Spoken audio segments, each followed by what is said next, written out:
Good evening, one and all. It's good to see everyone again. Thank you guys for joining us for yet another Saving Elephants live stream. I have the pleasure of welcoming yet another august, wonderful group of panelists. Look, I know I say that every single time, but I actually mean it this time. A bunch of great guys and a gal that's going to join us in this conversation around the general topic of our political discourse in this particularly polarized age. Each of these individuals have had experiences themselves. I know we all have, but they've specialized in a sense in having to have discourse sometimes in areas where it's uncomfortable due to not just political, but we'll probably stick with mostly political conversations across the divide. Looks like we've got our last panelist here about to join us. I'm going to give that a moment to hop on. Calvin will be joining us shortly, but I'm going to go around the horn here before he gets on. Eric Cohn is no stranger to the show. He has taken a brief, I guess I had forgotten about this, Eric, but you said the last time you were on here was for that, the election night episode. It was on election night, yeah. And you've kind of taken a somewhat a backseat from, 24/7 political commentary since then, probably wisely so, but wanted to join us for this topic. So it's good to have you this evening. Appreciate the invitation, and yeah, just kind of decided after the election, like, you know what, I don't really want to talk about this stuff for a while, and I'm going to take a break and see if I want to come back to doing it. And I will give your topic credit for getting me back on. But as I told the guys in the green room before we started, if we were going to talk about like the week in Washington, I would not be here. I understand, and there's plenty of that going on. And I think Calvin Moore, my good friend Calvin, out there in Michigan, is in a similar boat, or at least you've tried, maybe unsuccessfully, I don't know, but you've tried to pare back a little bit of political chatter of late, and this subject seemed a little bit more, I think I could do that this evening. Yeah, absolutely. I think from November 6th, I went dark. It's like, nope.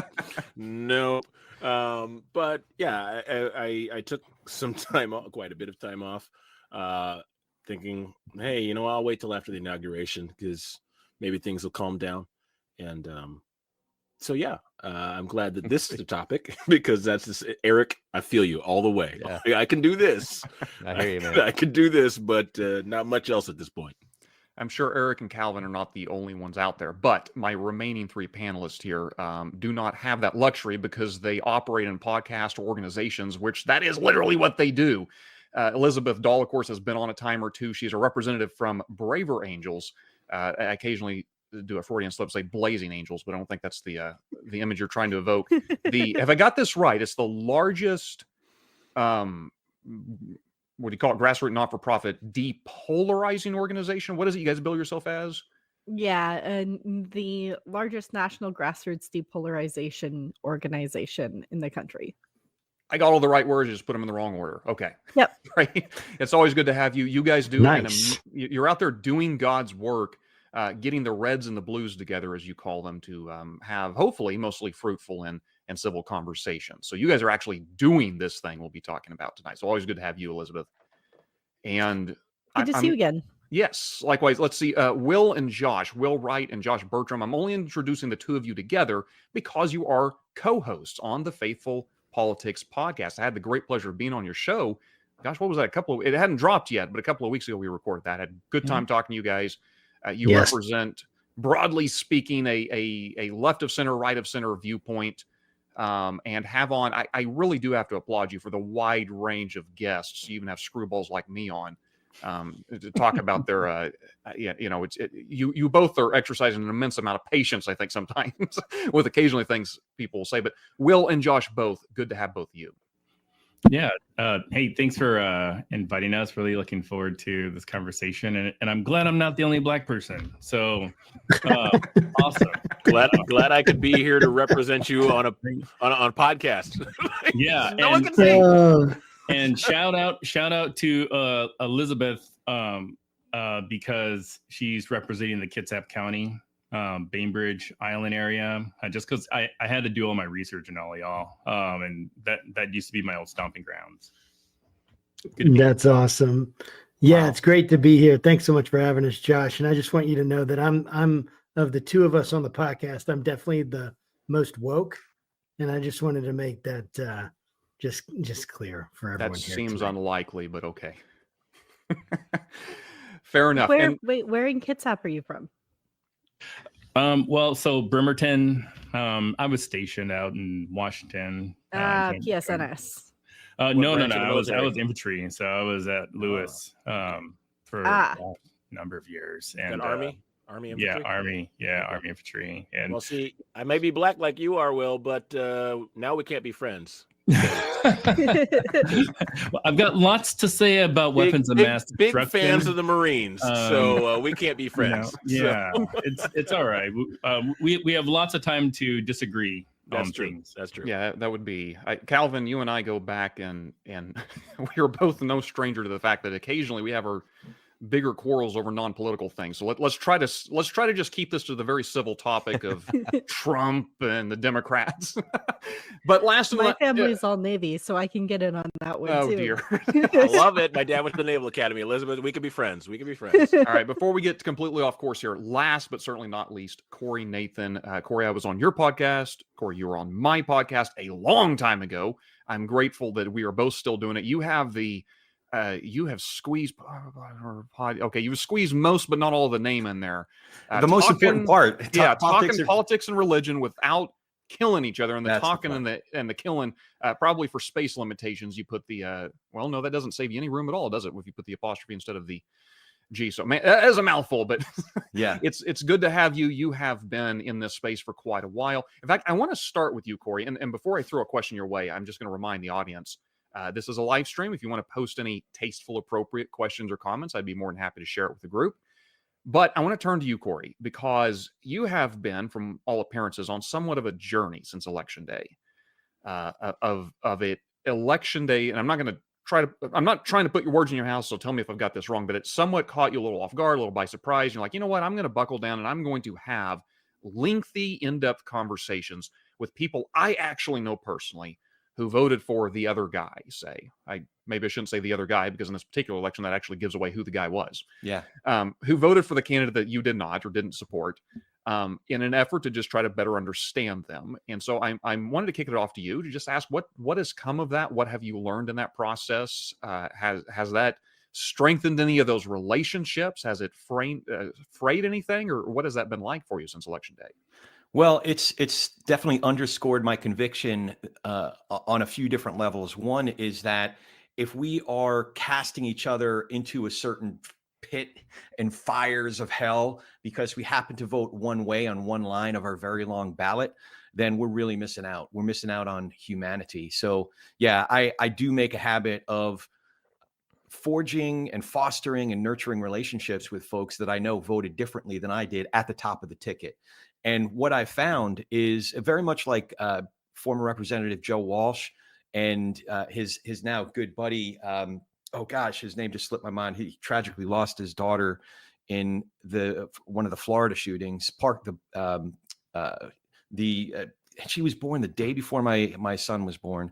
I know who you're talking Guttenberg, about. Fred Think of their Guttenberg. name either. Okay, there you go. Yeah, Fred Guttenberg. They became very dear friends. You know, they are obviously on very, very different sides of a very heated issue, but in being on a couple of panels just like these, they were brought on to fight with each other, basically. And what they found out, very much like this series of conversations that I've had formally on the show and many, many informally off the show, off air, just at a bar, at a coffee shop, at church, or what have you, they found out that they shared a lot of the same values. They even shared a lot of the same goals, but they happened to disagree passionately on the legislation by which they would arrive at those shared values and goals. So that's definitely the biggest revelation.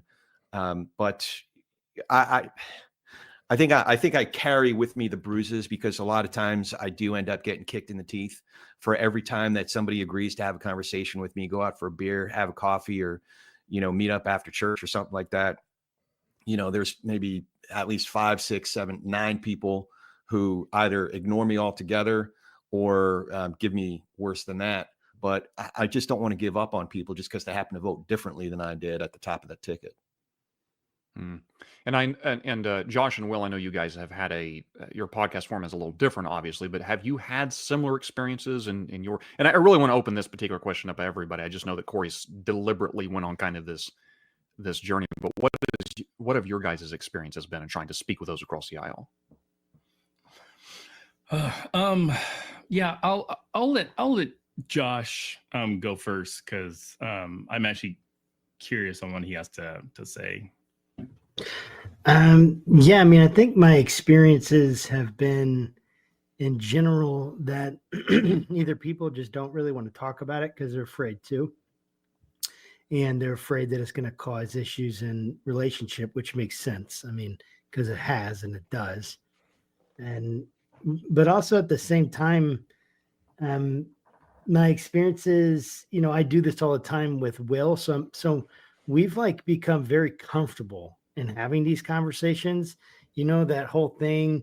I don't know exactly how it all works, but the fight or flight and all that kind of mechanism that you have in your brain, it doesn't go off as quickly, I think, for us when we're entering into these conversations because we've had a lot of practice with people coming in and talking about things that we either just vehemently disagree with, or we find ourselves on very different sides of the political spectrum with a lot of our guests, and it's like, and I think what I've realized is, man, practice is so important in this to be able to figure out, like, hey, how can I kind of get the emotional reaction tamped down a little bit so my prefrontal cortex, my reasoning brain can start taking over instead of just the emotional side of things, which all of us have to face, whenever there's disagreement. And so it's been a mixed bag, for sure. But I really truly, I think that when I try to listen and get really curious, it seems like people respond well to that, but they're kind of like they're a little bit suspicious at first, like, are you trying to bait me into something where then you're gonna like drop a bomb or something on me? And I don't know if that's been anyone else's experience, but I think that consistent just curiosity I've tried to have, and it works for the most part. People seem willing once they feel safe enough that you're not going to try to, like, switch something up on them, or it's like some ploy or deception to try to get them to enter into something they don't want to talk about or feel dumb or any number of things. Once that trust is built, it seems to work out, but sometimes you just can't even get past, the first few ideas in the conversation. And so Josh, it's absolutely a mixed bag. Josh, Lewis, can I ask a question here? Sure. I'm super curious for Bertram and Will and everybody on the panel. If you all have read, I'm guessing that Elizabeth has read it. If you all have read Monty Guzman's book, I Never Thought of It That Way. And if so, if you're deploying, you mentioned the word practice, and I find myself going back to certain questions. And then David Brooks, in his book that came out about a year and a half ago, echoes a number of those same specific questions. And I'm wondering if you've tried to formulate your own version of those questions. Like, I'm curious how you arrived at those positions. Like, at what point in your life did you begin to develop those opinions? Or David, sometimes Brooks puts it sometimes, I'm curious who influenced you. Like, tell me about your mentor and what led you to some of these convictions that you have. So I'm curious if you've used some of those questions that we learned from Braver Angels, Monty Guzman, David Brooks, people like that, and how it's gone for you. I do want to hear their answer, but Corey, just to interject right quick, I really was trying to get Monty Guzman on the panel tonight, and she said, understandably, she reserved Sunday evenings for her family, so she wasn't able to make it. So, Elizabeth, I was trying to get another Braver Angel cohort for you here, but I guess you're just going to have to hold down the fort yourself. That's okay. Apologies, guys. I'm still going to be coughing a little bit. I'm recovering from a cold. I was sick all last week, but better this week, but still just a small cough. Yeah, I have absolutely read Monty's book. It's excellent. David Brooks's book is wonderful as well. I believe that one's called How to Know a Person. I actually prefer something that I've picked up from Bill Doherty, who's one of the Braver Angels co-founders, just because it's really, really simple and I don't have to think about it at all, which is just when someone says something that I feel slightly reactive to, or I'm a little bit confused about, or I'm not sure how they got there. Sometimes something as simple as, say more about that. or can you tell me a little bit more about your thinking on this? Will draw out more detail from them and give you an opportunity to better understand where they're coming from and their background on the issue. And it's completely open. It doesn't have any sort of insinuation attached to it. There's no betrayal of what you're thinking or how you're feeling about it. It's really just an invitation for them to keep talking, which opens up the conversation more, makes them feel like you're really listening to them. But it has the advantage of not feeling like a pre-rehearsed thing and not being something that I have to think a lot about. Because otherwise, my default, I'm more intellectually and philosophically based in terms of the way that I think about politics and the way that I interact with politics. And I have been since I was a teenager. And so the questions that are more emotionally and experience based and that we sometimes use in Braver Angels workshops, or that Monty and David Brooks recommend, actually don't come as easily to me because that's not the way that I engage on a personal level with politics. And so I have to have a beat to stop and think about what I'm doing before I can respond. Whereas the tell me more about that, or can you help me better tell me more about your thinking on this, is can just be a very spur of the moment reaction based thing that I don't have to think through first. Are I got just a want question to on this. interject. I'm sorry. I'm sorry. I got a question on this. It sounds like everything that everybody's saying is well and good, but it sounds like something I read in the early 90s by Dale Carnegie, how to win friends and influence people. It's the same stuff. Emotional Intelligence for Sales Success by Colleen Stanley. It's all sales. So my question that comes out of this, because we're all in a conversation that's ostensibly about how do you talk with people who disagree with you, right? But you're not going into it hoping to have your mind change. You're hoping to hopefully convince them, or maybe grow your own view, or learn how to better defend your own view. If you come from a Christian point of view, you got a whole cottage industry of that with apologetics for proving Christian faith right.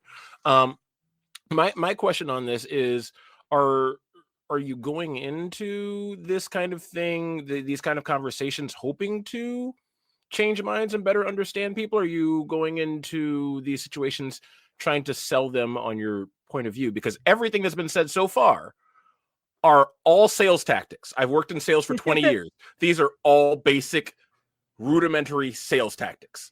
So I'd I'm actually just wondering, is it sales, or is it like I really care about this person and what their real views on abortion are?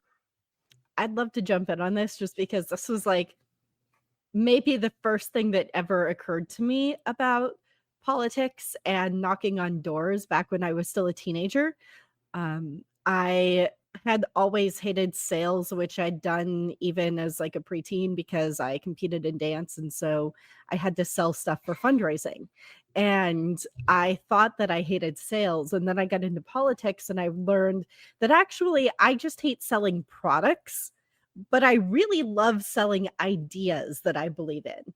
And I really love selling relationships, and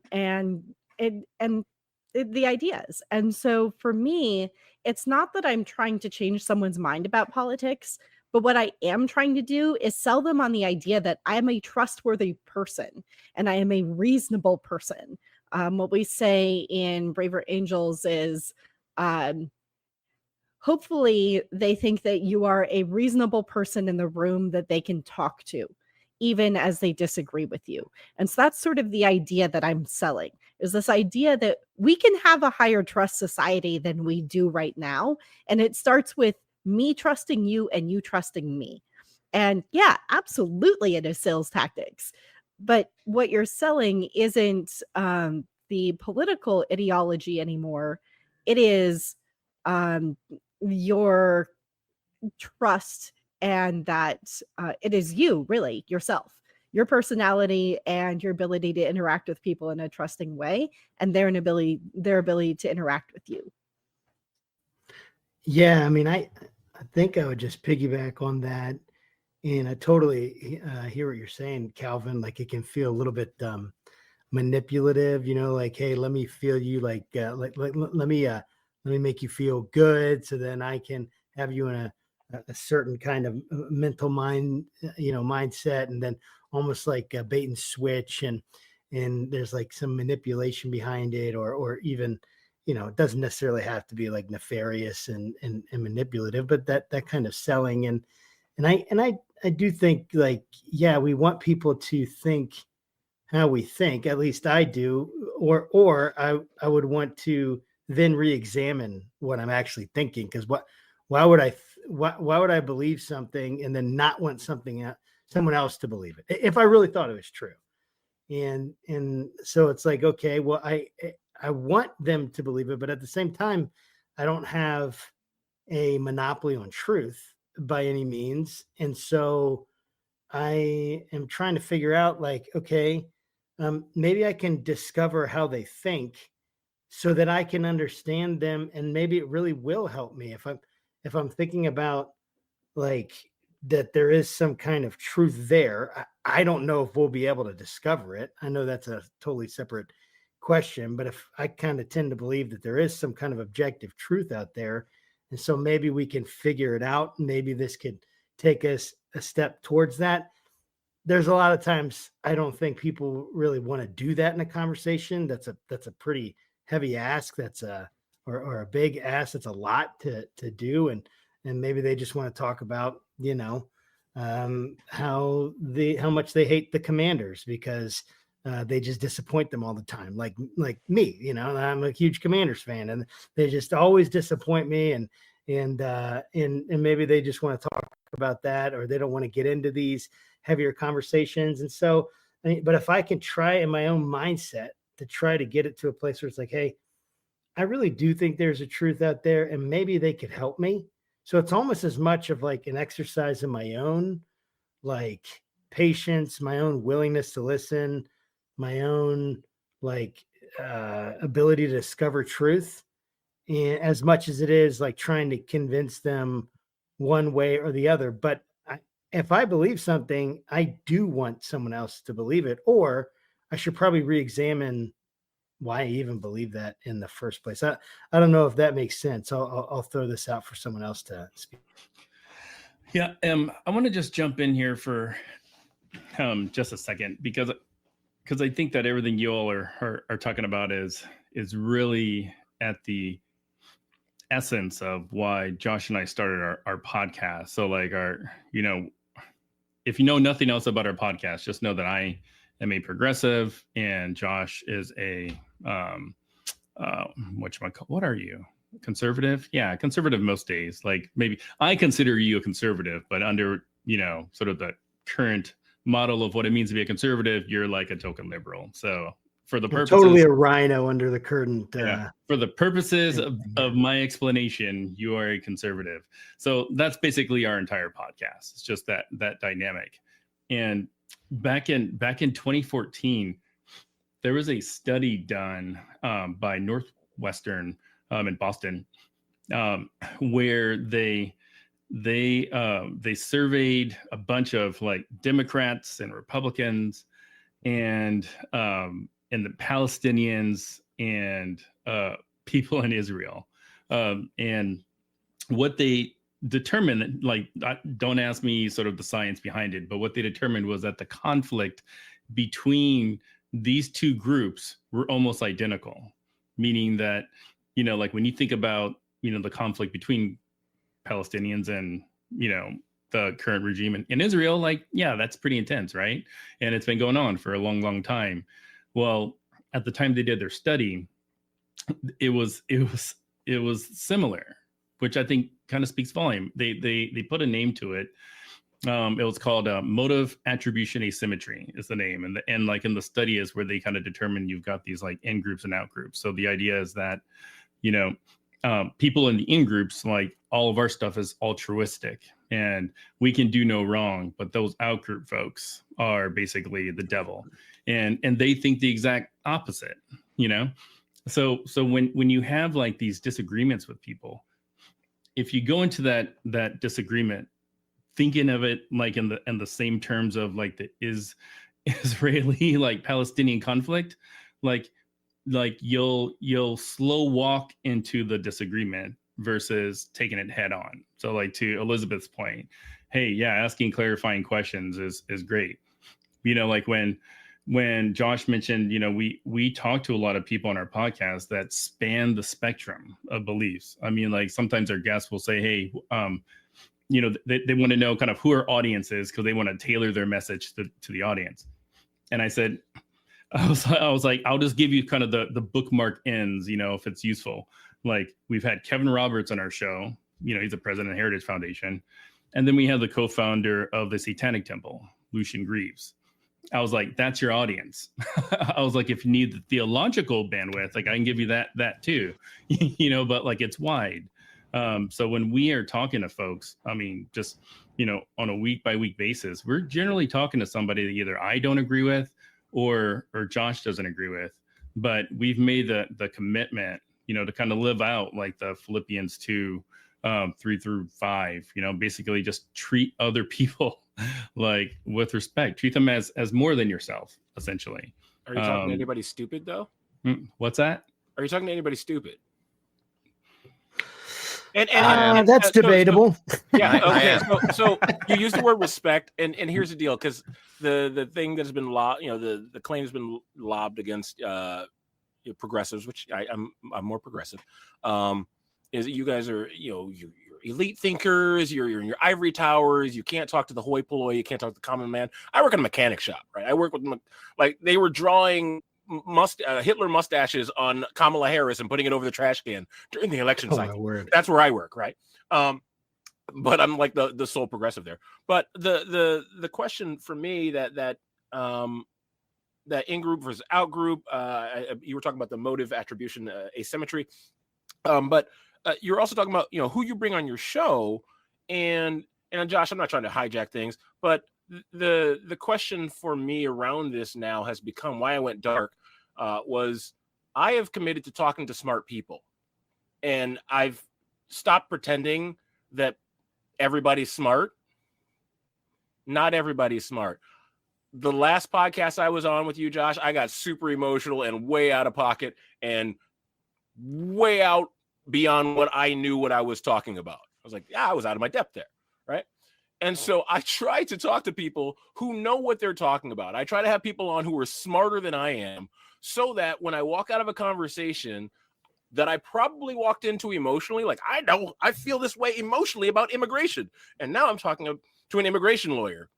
I'm like, okay, well now my position is a little bit more tamped down. I understand this a little bit more than I did before, which is I didn't understand it before, any part of it. And now I got a smarter guy than me. So my question is, do you guys talk with people who are smart, or are you talking to the guy who's like, hey, look, I peaked in high school. Here's my conspiracy theory about why there's a lizard in the back of Barack Obama's head, right? Are you bringing on smart people? Because I can't talk to stupid people at this point. And we need to, I feel like we need to admit, not everybody talking about politics knows about politics or how they work. No doubt. Yeah. So yeah, well, let me. Sorry, Elizabeth. I don't want that to come across as rude. I want to be respectful, but some people are smart and some people are not, and you can't say that anymore without being an a-hole. Obviously, it looks like everyone has an opinion on this. I did want to add to it because we need to also acknowledge, look, the nature of our podcasts are a little different. On Saving Elephants, I very deliberately don't bring on every voice from the Heritage Foundation to the Satanic Temple. Not because I don't think those people are worth talking to. It's just that's not the vein of what I'm doing. I'm going to add a layer to what you just said, though, Calvin. It's not to me just about whether or not I think they're smart or have something worth saying. It's also whether or not they operate in good faith. It's whether or not they are they express things in a way that could be falsifiable, or if they're just given to contrarian conspiratorial type thinking. Now, let me be clear. I don't mean that those people don't have value or that it's not worth my time engaging with them. But I do think we use discretion. I don't invite them on Saving Elephants because I don't think the conversation we are going to have is necessarily going to be all that helpful for the audience. Part of that's my personality. I'm just not as combative. Some people do that very well. You know, and some of you here on this panel do that very well. But to me, it's, I guess the reason I'm saying that is I want to draw a distinction between, it's not so much I don't have time for them, or that somehow they're less, or that it's not I'm not trying to debase them in any sense. You're not smart, therefore you're not worth my while. It's more I'm aware of, okay, in this context, I'm not trying to invite on individuals that just happen to have an opinion but don't know what they're talking about, because that doesn't give value to the audience who I'm really trying to serve. Same with, like, say, social media. Sometimes I'll have a conversation with some complete jackass in social media because, to be quite frank, my real audience is everybody else who might be watching. I'm not trying to convince that person. I'm not trying to tell that person off. I'm not trying to win scores against them. I'm trying to be respectful and engage with them because I want other people to see how that works. So anyhow, I just want to interject that, but I would like to hear you guys' thoughts as well. So go ahead, Elizabeth. I see. Yeah. So one of the things that we say in Braver Angels is that no one is not worth talking to. It's part of the Braver Angels way. It's part of our sort of raison d'etre. It's our reason for being. So I talk to a little bit of everyone all over the country. I think of all intelligence levels. And I'm also engaged locally still at the grassroots level in politics. So I talk to a lot of very dumb reactionary activists, and I talk to a lot of incredibly intelligent and extremely well-educated PhDs, some of whom are also incredibly dumb about politics, and some of whom are really logical, coherent thinkers who just have some disagreements with me. There's this great book, actually, that I've come across somewhat recently called Disarming Leviathan. It's actually about talking with Christian nationalists, but the example that the pastor who wrote it uses is Caleb Campbell. Yes. He uses the example of building relationships with people who believe that lizard people control the government. That's about as low IQ, stupid, reactionary, conspiracy brained as it gets. But you're still dealing with real emotions that people have. You're still dealing with fears that feel real to them, even if you think the underlying basis for their fear is completely wrong. Even if you think that the way that they're responding to the things that they're feeling are incredibly, incredibly bad. You can have empathy for what they're feeling, and you can sympathize with why they have decided that they need to respond, even as you strongly disagree with their response, and even as you draw them into in a relationship with you, where you can have a conversation with that person, where they can start to see you as a reasonable person. And the whole thing is that you can't be motivated by trying to change them. And I will say that this is probably the hardest conversation for me to have.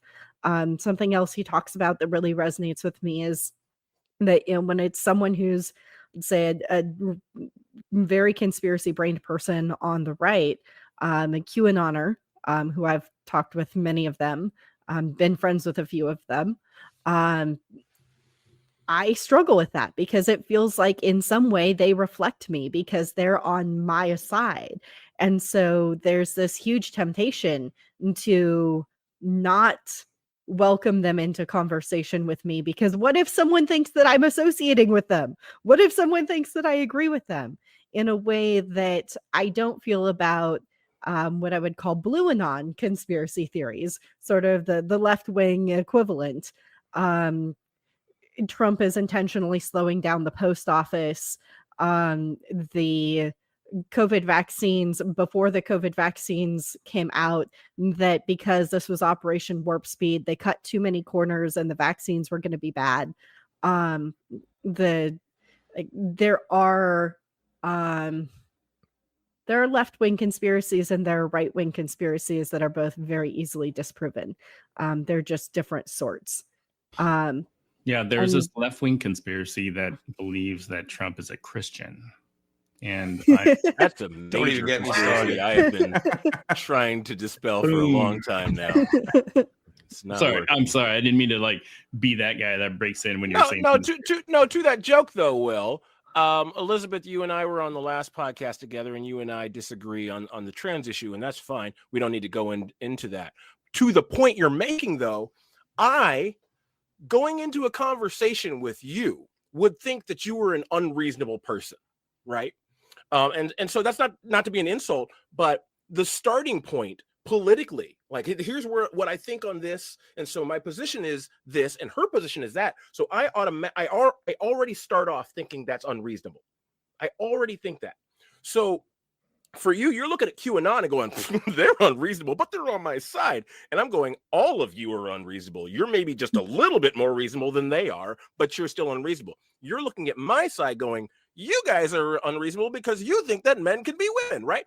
So how do you have the conversation at all when you're coming in and going, yeah, not only do I think you're unreasonable, I think you're a terrible human being, right? Because that's how we think of it, like over on this side of the aisle, right? But that's the core contention that I oppose, is that I think everyone is not a terrible human being. Other than, in like the theological sense of like, we all have hearts that are, if you're Christian, you think of this as we are sinful. If you are not Christian, but you're like a classical liberal, you might think of this as being self-interested, in that sense, but in no further sense. I don't think of people as horrible. I think of people or as unreasonable, even if they disagree with me. I think it is a generally normal thing that more people should be conscious of, that almost everyone, short of serious mental illness, is behaving in what seems to them to be a rational way, that they have a reason for the thing that they are saying or for the thing that they believe. And in that respect, every person that you engage with should be treated as a reasonable person. And it is ridiculous that we stereotype each other as being unreasonable because they have a view that we think is wrong. Like, yeah, no. My old podcast, my co-host wanted to have on flat earthers. I was like, no, they're not reasonable people. I'm not having on flat earthers and wasting people's time. I'm not going to sit and waste my time debating with Nazis. I'm not going to do that. And that's not me calling Republicans Nazis, okay? But if someone comes out and says, hey, I'm a Nazi, and they're just out there giving the Nazi salute, I'm not going to give time to sit and talk with someone who's like, hey, I think that Jews are vermin of the world and that we should put them in gas chambers. That's not reasonable. I'm not going to sit and give that person any airtime or consider them reasonable at all. All right. So now that's a far cry from our disagreement, Liz. Right. But for some people on my side of the aisle, it's not that far apart. To your point, Calvin, if I may, as probably the only Jew on this panel, I grew up very observantly Jewish before becoming a Christian. We went to an Orthodox synagogue. So we need to have a conversation, Corey. I'd love to. Absolutely. So a lot of this stuff, Will and Josh Bertram, I know you guys just had Catherine Stewart on, as did I. And Catherine recalls a very influential political philosopher named Carl Schmitt. And I see echoes, if not concrete examples, of Schmitt's philosophy in our politics today. So to your point, Calvin, distinction, yeah. The friend-enemy distinction. Thank you, Eric.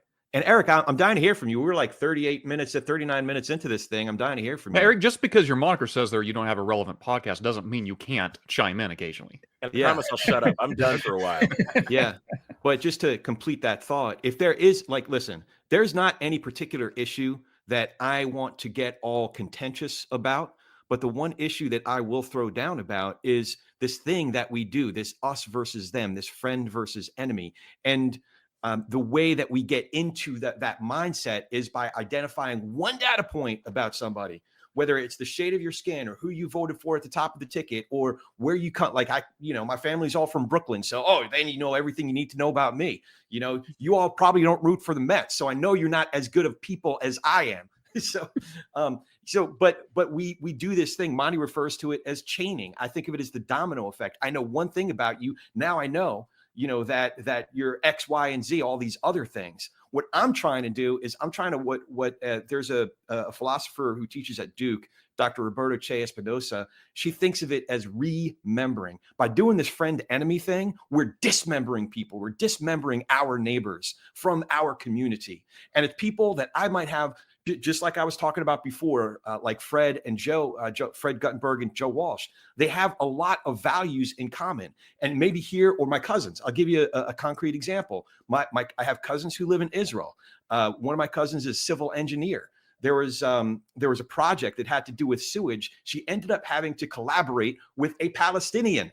They had to figure out their crap, literally figure out their crap. So all of this thousands of years of war had to go to the wayside if they wanted to figure out their crap. So what I'm going to throw down on the one issue, it's not about abortion, even though that's important. It's not about tax policy, foreign policy. That is all very, very important. But if we can't figure out this friend versus enemy thing, we got nothing. So instead of me approaching all these conversations in a transactional, contentious way, I'm approaching it in a relational way. And even if I get kicked in the teeth 99 times out of 100, if I can make 1 degree of difference toward the relational as opposed to the contentious, then call me a salesman. I'm a salesman for the relational over the transactional. But the irony there, though, and Monty Guzman talks about this too, is that in order for me to persuade somebody toward that relational disposition, I have to be persuadable. I have to have the disposition of being persuaded that, that maybe they're not in the way George Carlin put it was, if you think the average person is pretty stupid, and then what's even worse than that is that means half the people are even dumber than that.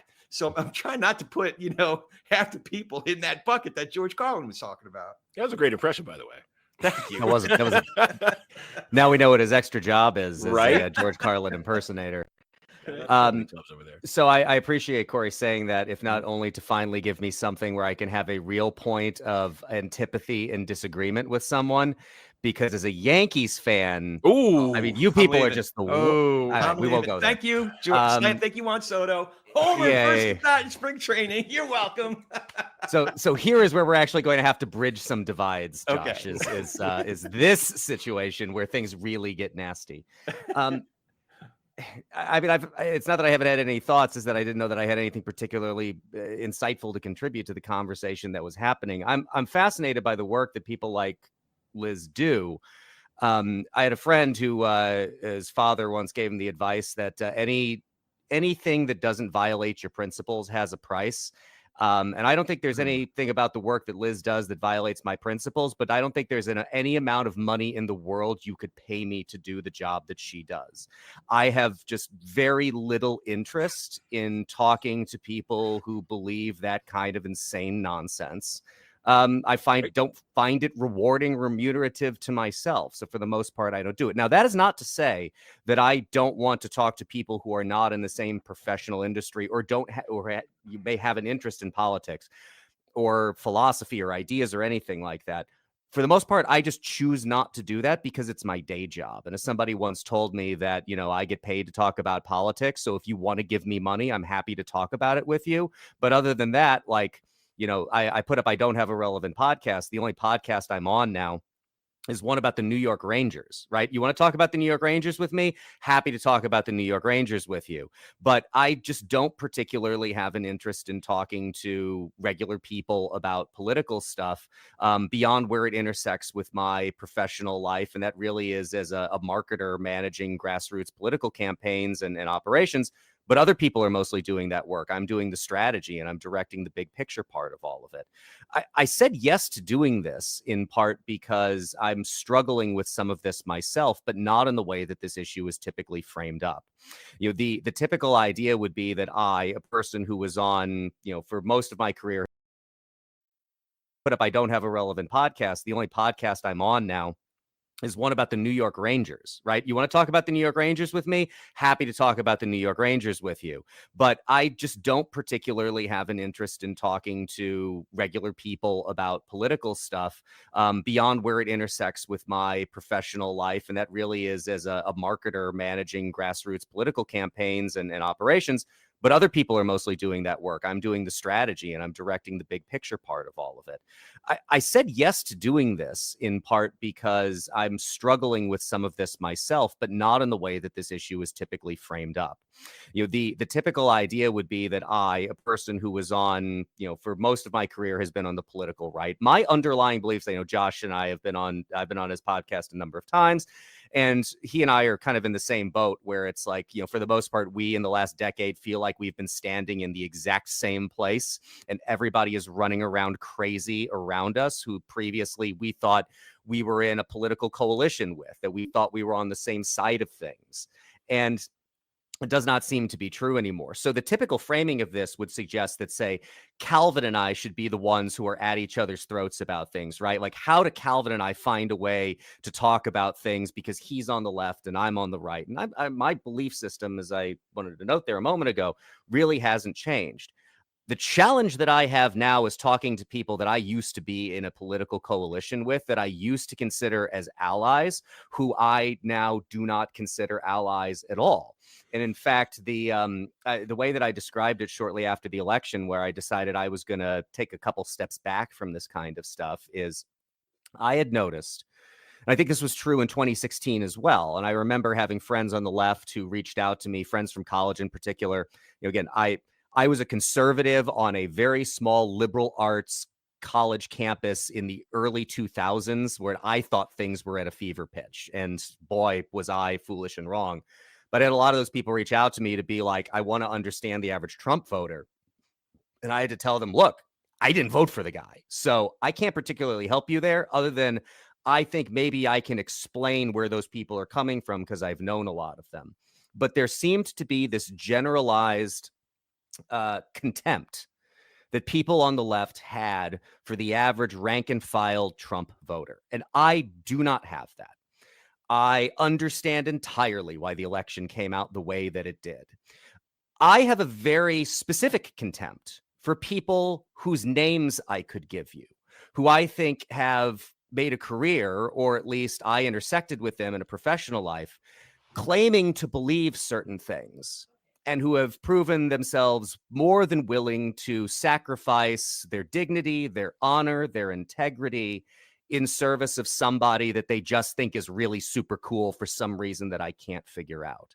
So I'm here, I guess, more as a test subject for you all rather than somebody who has any real good advice about this, because I've more or less just decided that I'm just not going to engage with those people to the best extent that I can, because I tried it for 10 years and I found it worthless. And I'm sitting here going, Eric, you're almost there. No, you're almost Calvin, there. I love you, man, but like, your politics are completely wrong. It's just that the other side also, my side also went insane. And this is not a political, conversation about the typical way we talk about these things. I think the biggest problem I have had with my side, the right, is that it has been moving to the left. Yeah, it's unfortunate. I still feel politics you're almost there. You and I should talk privately. Yeah, sure. When you squeeze all of our politics into a right-left continuum, you get all sorts of goofy results sometimes. But Eric, I appreciate what you said, and there's 1,000 different directions we could go here. But something you said that I wanted to kind of broaden out to everyone else, and this is how I feel and how I believe. You guys are welcome to interject or disagree or add to it. I think each of us individually have to know ourselves when it comes to difficult across the divide conversations, and that you have to know, what are my limits, what boundaries do I need to have here. Eric and Calvin may have set up boundaries that obviously Elizabeth, Josh, Will, and Corey have not. While those guys have been engaging with people, some others have stepped back from it. I honestly think all of you may have had the right response because it was the right one for you. You know yourself. You understand because if we don't lose sight of the goal, look, I'm not trying to dehumanize people. I'm not trying. What did you say, Corey? To remember them? In other words, not to dismember people, but to remember people. You truly want, and as Josh said earlier, and maybe you didn't say it exactly this way, but I want you to believe what I believe, not just because I think it's right, but because I think it's in your best interest. I really think the way I believe is in your best. I could be wrong.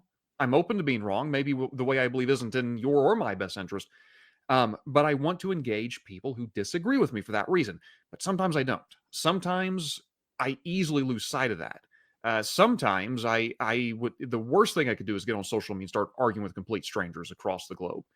And I think that is a challenge for us, particularly in a very partisan, divided time. As the fever pitch increases, that we both simultaneously need to know it is good and important to press in.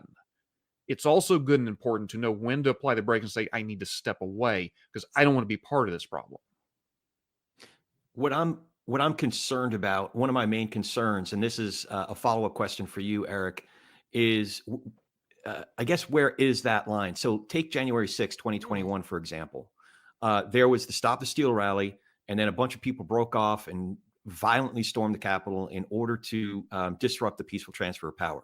Now, I like what you said, Calvin. I think a lot of people were there for the equivalent of Flat Earth Society. I don't agree with the premise of why a lot of those folks were there, but because I firmly believe that the First Amendment is arguably one of the greatest sentences ever written in the English language, I believe in their right to peaceably assemble. I believe in their right to free speech, even if I don't agree with the premise for why they were there. Now, once folks took fire extinguishers and started beating cops over the head with it, started spraying them with bear spray and all that, and disrupting the piece of, our democratic process. Rioting. Rioting is what they call it. Yeah. That's where there's a clear distinction there for me. So I'm curious if there are assemblies, if there's certain speech that either you don't agree with should not be protected, or is there do you feel that there are real threats to those First Amendment freedoms, those 5 freedoms that are articulated in the First Amendment in particular? No, I'm still at my core a pretty radical libertarian. So, I'm one of the free speech absolutists who is going to also agree with the idea that those people had a right to peaceably assemble, and when it stopped being peaceable assembly is when it all started to be a problem. I don't have a particular problem with the voicing of ideas that I think are bad or noxious or awful, and I think mostly bad things come from the attempts to suppress ideas that are bad, noxious, or awful. I mean, for all of the claptrap that I have had to hear over the last decade or so about how deplatforming works, I think it very clearly does not. I think the last year or so is a pretty good indication that it does not. So I think it's good for people to be able to engage like that, but it's like to me, it's more of a desire and association question. Like as I was saying, like there's just a lot of people that something Josh said that when he was talking that really stuck out to me, which is that the problem for me has more been, not this, knowing we disagree or something. It's been a whole cadre of people where my reaction has had to be over the last several years. I thought we agreed. I thought we believed the same things. I thought we may have come sometimes to different political decisions, having different prudential decisions about which candidate to support or what legislation was good or not, but that we were operating largely from the same basic principles. And I think, to me, again, I want to be clear that I'm talking about like a professional level of this kind of stuff. I'm not talking about the average rank and file voter, but for those the professional style people, I was just wrong. It's the only conclusion I can come to is that we did not actually believe the same things, or we once believed the same things and they have completely changed their minds about some of those underlying things that they used to tell me that they believed in so deeply and so sincerely, and then have spent the last decade showing me in almost every word and deed that they don't. Eric? Okay, all right. Josh, Sorry, give me 2 minutes. I literally have a timer going to time myself to shut myself up. Eric, here is why I feel like you're almost there. And this is why I've shut myself up from November 6th until now. Here's the deal. You and I are very, very similar. I was raised evangelical Christian. There was no difference between religion and politics, right? I grew up with Focus on the Family, all those guys saying, hey, President Clinton's getting ahead in the Oval Office and he's disqualified for moral reasons. And then and that's who's the founder of that? That was Dobson. Dobson, James Dobson. And then fast forward to 2016, and To be clear, James Dobson never said getting head. You know what? I'm messing it up for him. Okay, you just got your explicit rating, Josh. Right? So yeah, sorry. So I apologize for that, Josh. You'll just have to mute that. But then you fast forward 2016, and Josh, you and I have had this conversation. Hey, we're not voting for a pastor in chief, is what he says about Donald Trump, right? And so I grew up in this space that gave me my morals, that told me what is right, what is wrong, and my politics were very connected to that. And so then I had all these people who ostensibly, Eric, believed the same things. And then I just watched them sell the farm. You're more politically minded. So you actually probably saw people give up political principles. I saw people give up moral principles over on this side. There's probably overlap for you as well. But I think that we're similar in that we were with a cadre of people who we thought shared the same values and beliefs as us.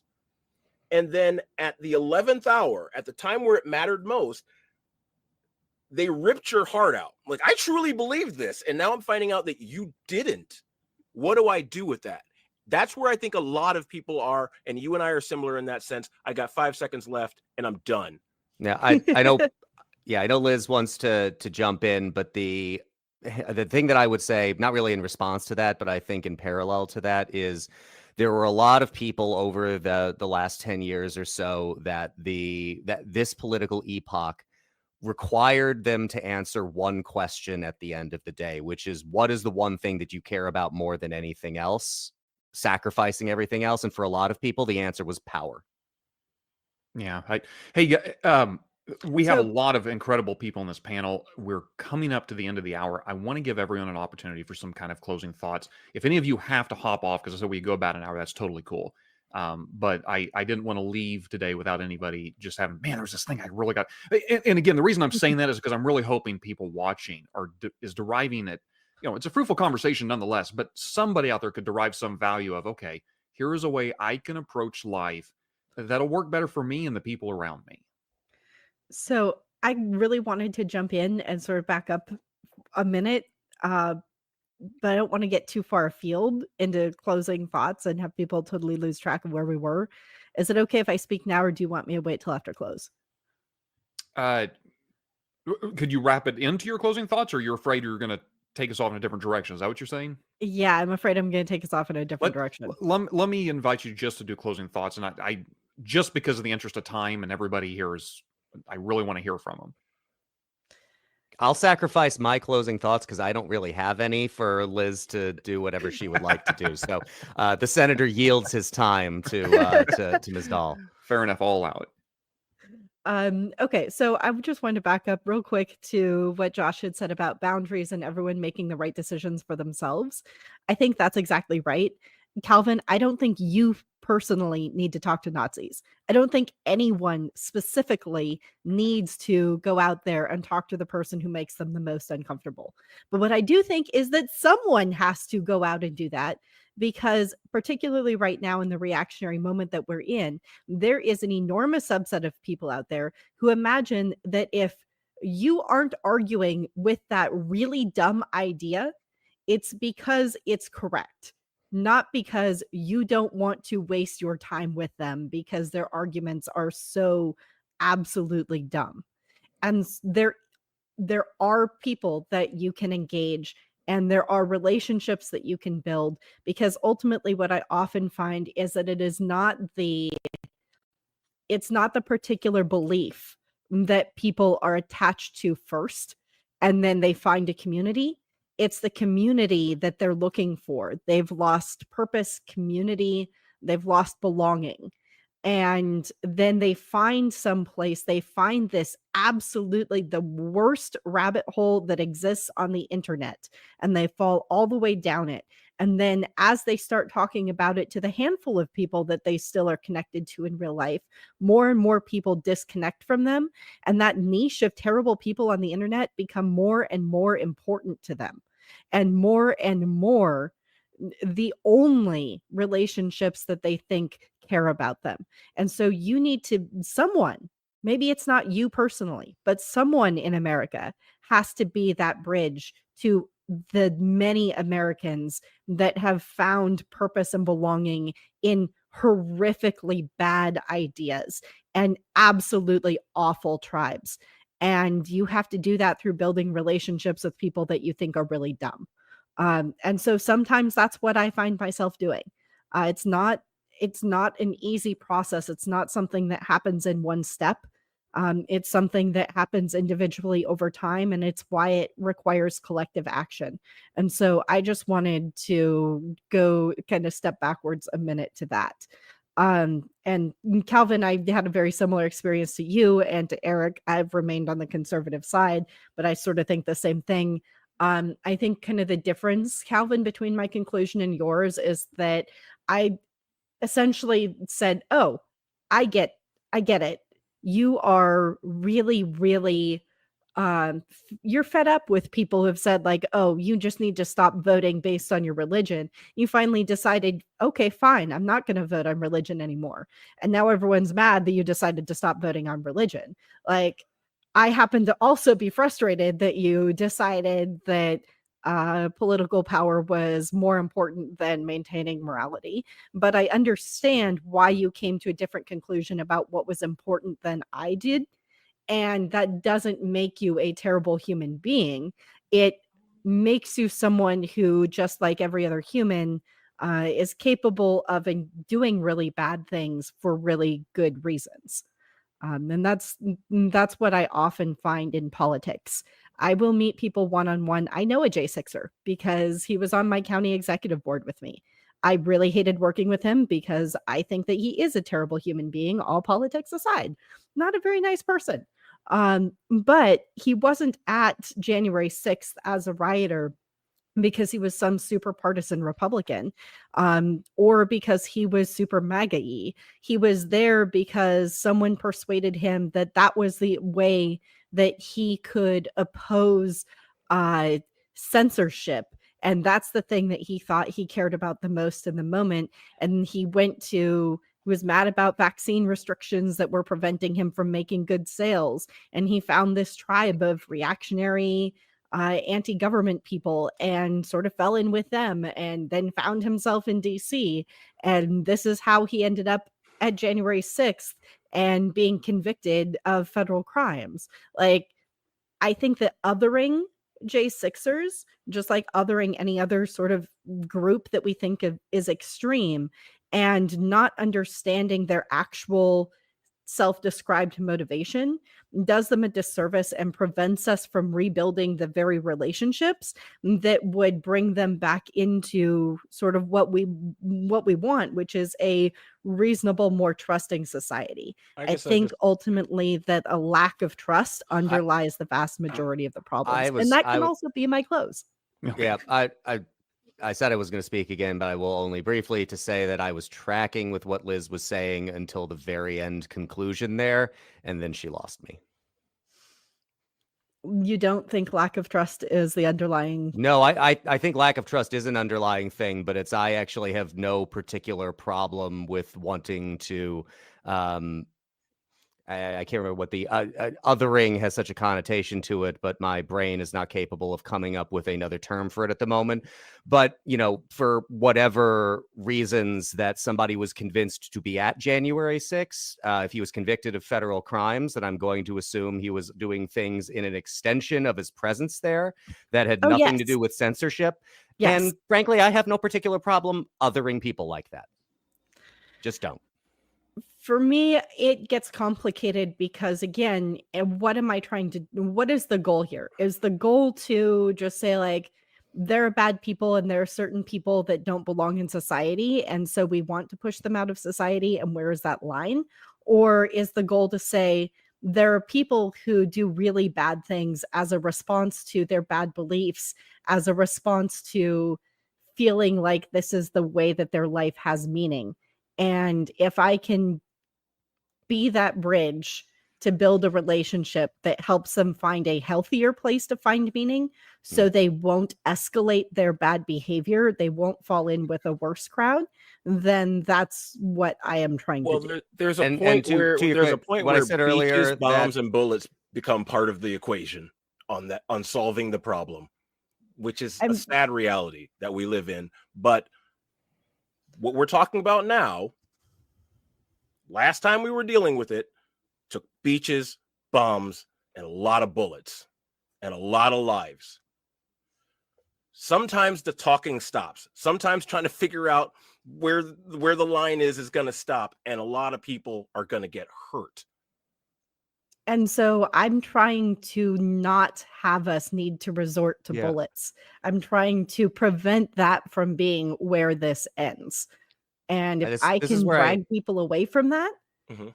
I think that's a benefit to everyone. Yeah, this is where I come back to what I said earlier. Whereas, really Godspeed in the work that you're doing. You couldn't pay me to do it. Right. God. Wow. Not enough Josh- grace in the world. Bertram and Will, you all want to jump in on this? I got thoughts. Yeah, sure. I'll just give you my parting thoughts kind of on everything that we're talking about. The whole purpose and basis of us meeting here was just to kind of talk a little bit about political divides, and I think that we're already kind of seeing some of that. So hold on, need to take one quick swig. Okay, Marco Rubio. Okay. I have to jump, but I've appreciated talking with all of you. Thank you Good so to see much. Eric. So, Thank you. so what I want to say just about political divides is that, like, we choose how big the political divides are in our lives. Like, that's something like within our control. And I think that people forget about that.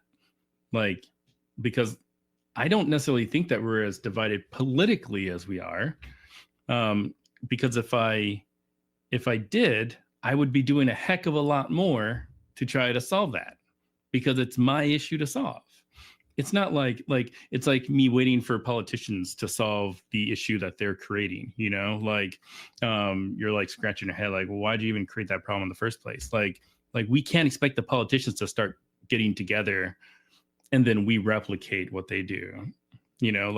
Like all of that starts within sort of the circle that we can just draw around ourselves right now, and the reason I say it's within our control is because, I mean, again, like not to put too hard of a sell on our podcast, but like I talk to somebody at least twice a week that doesn't agree with a ton of stuff that I have personal like deeply held beliefs in.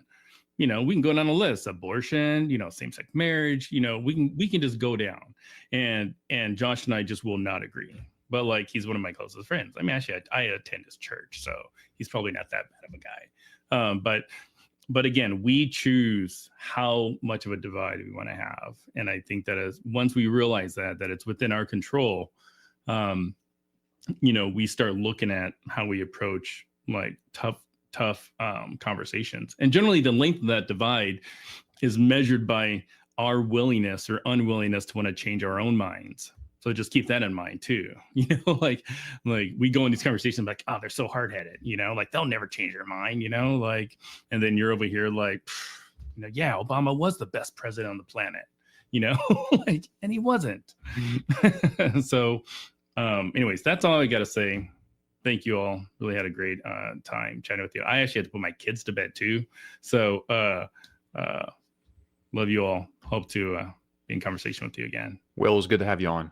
Yeah, we'll see you. Great to meet See you you guys. soon, Will. See you later, buddy.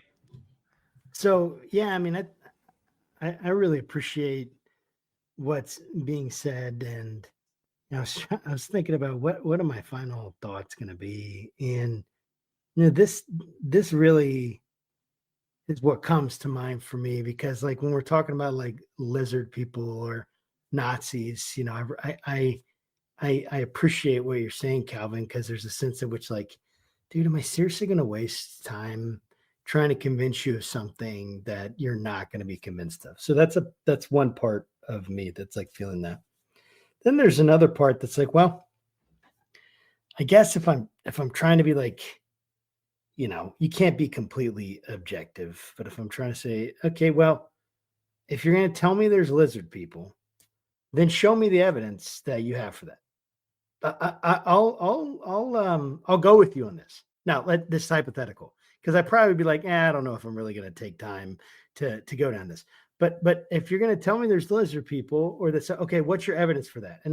And I think what I mean by that is I'm kind of willing to have most any conversation if the context is right, if I have the time, if I have the energy, right? We're all making those trade-offs. We're all making those.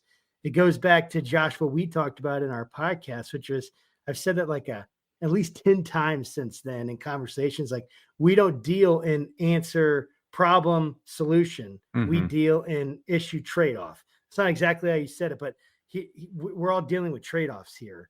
And so like, if the trade-off doesn't work for me to spend my time like doing this, I'm not going to do that.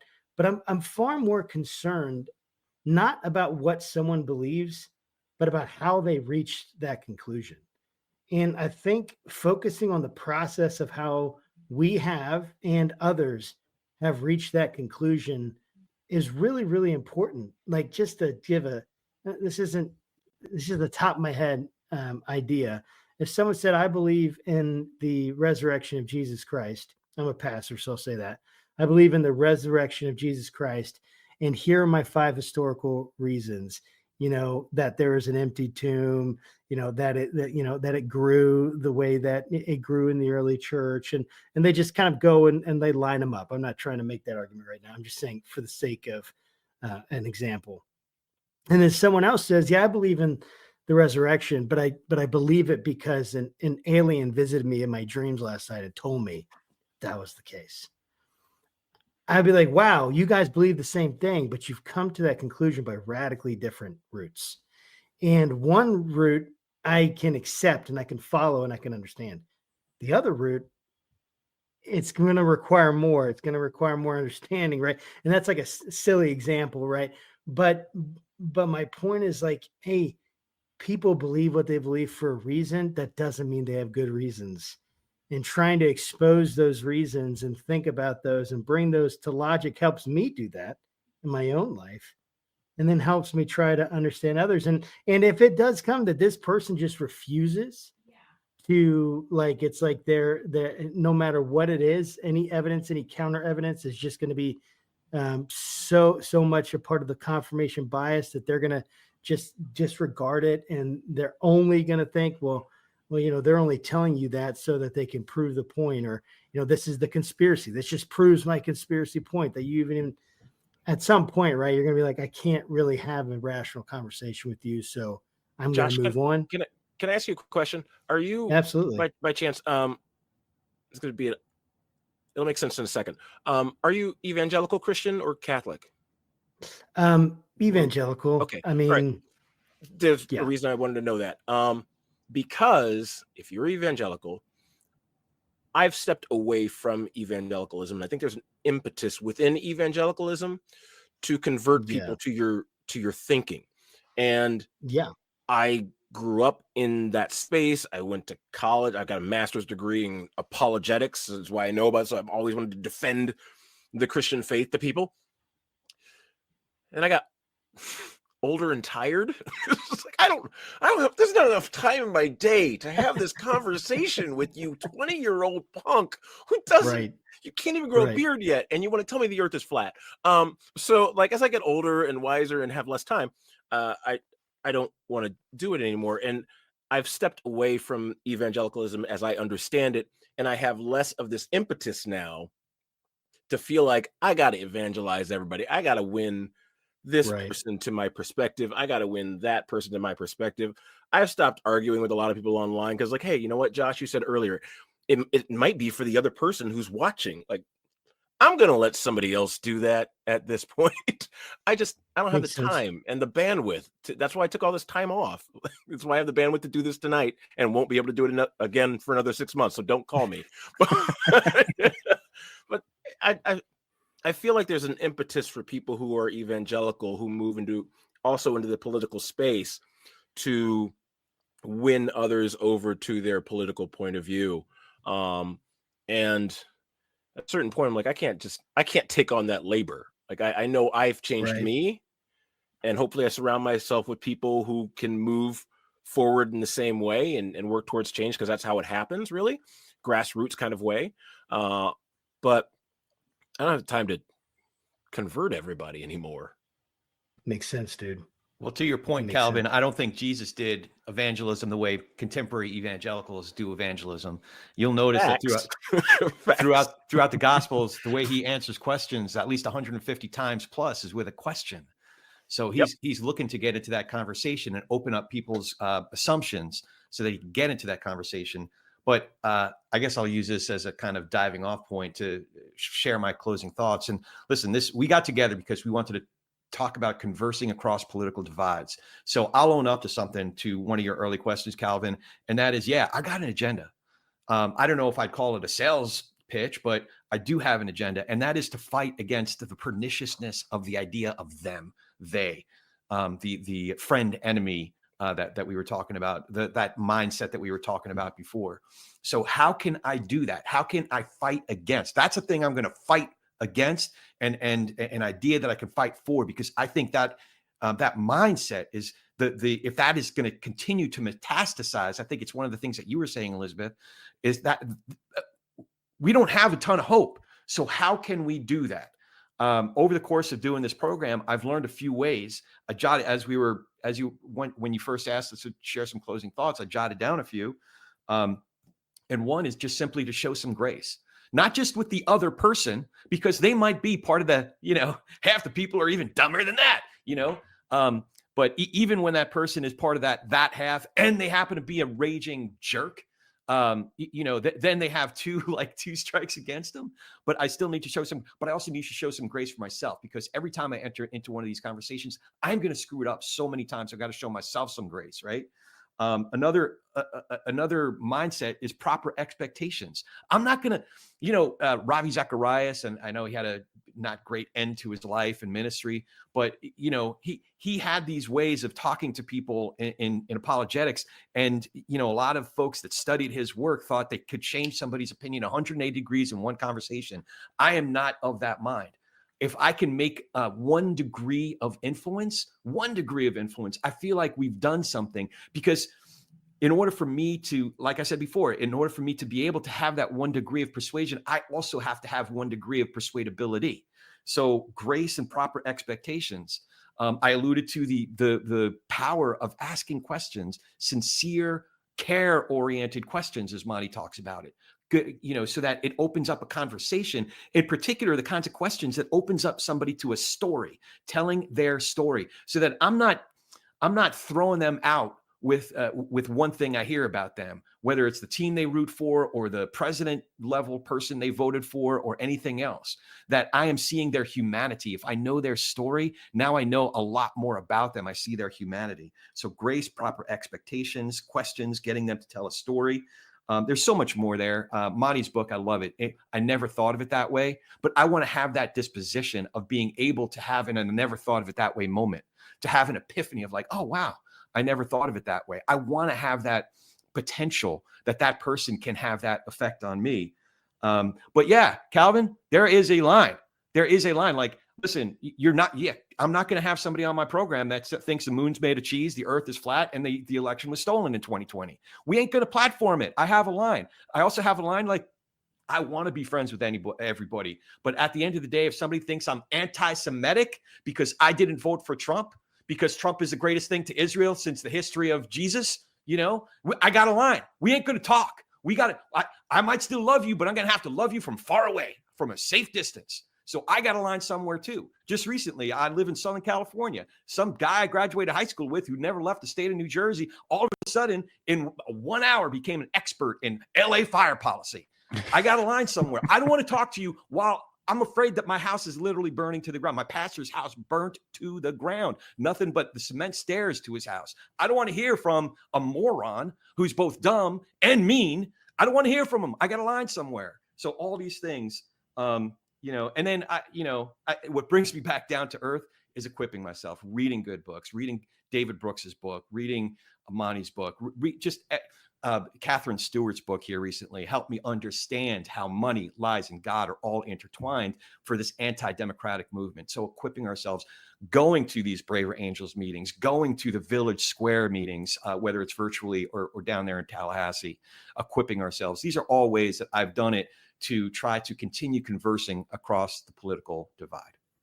I appreciate each and every one of you, those who've had to drop the call and those of you who have hung with us and the viewers who have hung with us. This has been a fruitful, good conversation. I regret that it doesn't go on for another hour or so because I'm sure there's a lot of more there. I do want to offer, just as a very brief closing thought myself, because I think sometimes it's so easy to get caught up in the negative partisanship and how hard this is, that sometimes we are guilty of losing sight of also what a clear, and I don't mean to use Christianese, but I mean this in a very literal sense, blessing it is that we even have an opportunity to sit down across the political divide and to speak. As someone said earlier, I don't recall, maybe as you quoted the most beautiful sentence in the English language, the First Amendment, the right to assembly, the freedom of speech. I'm not trying to I'm not trying to be cliche here, but in human history, that is remarkably rare.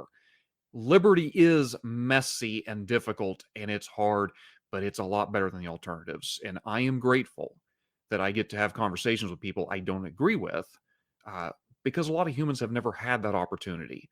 And so it's something that I think also anchors me too, is that, yeah, it's hard and it's difficult, but what a rare, beautiful gift we have. So for that, I'm going to say goodnight to all of you guys. Again, thank you for coming on. We will see you guys next time for the next live stream.